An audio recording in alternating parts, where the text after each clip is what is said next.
Beneath the tranquil shores of a coastal village on the Bay of Bengal, India is building a multi-billion-dollar base. Designed to protect India's growing fleet of nuclear submarines in a key area of the Indian Ocean, the new base, INS Varsha, has a secret design feature. Its location essentially allows for the underground docking of submarines. Here's why this project forms the backbone of India's plans to keep China's ambitions in the region in check.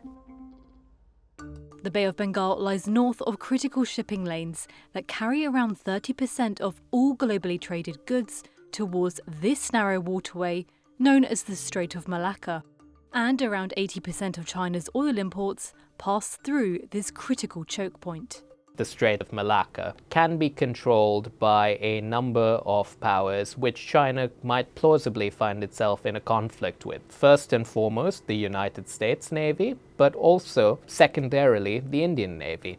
Some China experts believe the waterway could play a key role in any conflict over Taiwan or the South China Sea. One of the ways in which China has tried to reduce its perceived vulnerabilities in this space is by building a growing naval presence in the northern Indian Ocean. Over the years, China has been building and investing in commercial ports in Myanmar, Bangladesh and Sri Lanka through its Belt and Road Initiative, the infrastructure project Beijing has been promoting since 2013 in more than 150 countries.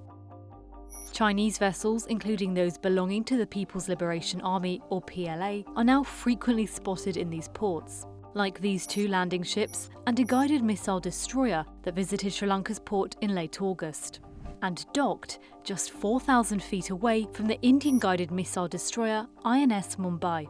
These vessels have habituated states within the region to the idea of a Chinese naval presence. Beijing has also helped Bangladesh to build the country's first ever full-fledged submarine base. The INS Sheikh Hasina naval base is still under construction, but was inaugurated in 2023. And at least one of Bangladesh's first two submarines, also made in China, appears to already be stationed there. What China's investments in both civilian ports but also military facilities can do is create access points which the PLA can rely on for more routine sustainment, which in turn can allow it to embark on more prolonged deployments in the Indian Ocean region. Satellite images showing the expansion of INS Varsha reveal India's efforts to counterbalance China's growing presence in its own backyard.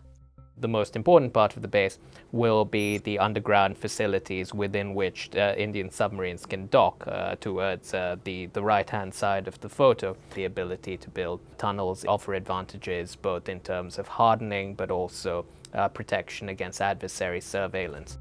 And its location on the Bay of Bengal itself offers significant tactical advantages for India. It's relatively close to a number of Indian air bases. It's an area in which the Indian Navy enjoys considerable local superiority over the People's Liberation Army Navy, and it's ringed on three sides by either India's own territory or states that are neutral or partially aligned with India, although obviously there's an ongoing competition with China for influence in many of these states. Military experts say the base will eventually host up to a dozen nuclear submarines. India currently only has two. Both are Arihant-class ballistic missile submarines, or SSBN. The newest one, INS Arigat, can carry 12 ballistic missiles with a range of around 430 miles, or 4 ballistic missiles that can travel beyond 2,000 miles, putting China's naval base in Hainan well within the range. India's third SSBN should be ready in 2025.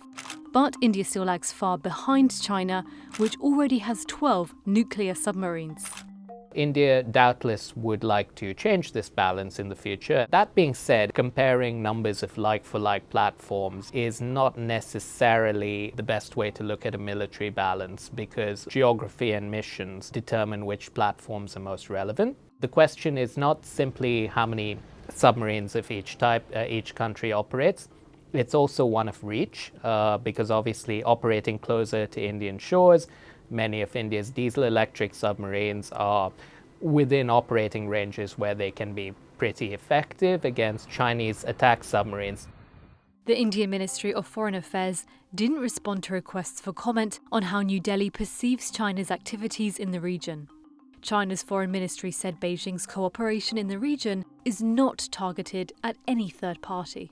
Even if Chinese engagement doesn't necessarily represent a military threat in the sense that it can enable the PLA Navy to fight in the region, what it can enable, and why the Indian government and Navy perturbed by it, is because it can enable a more sustained presence in the region that can set the preconditions for China to eventually be a much more credible military player in the Indian Ocean than it is today. The expansion of India's nuclear submarine project comes as Beijing and New Delhi agree to de-escalate another area of tension on the Himalayan border. But their competition in the Indian Ocean and the Bay of Bengal remains a source of potential conflict.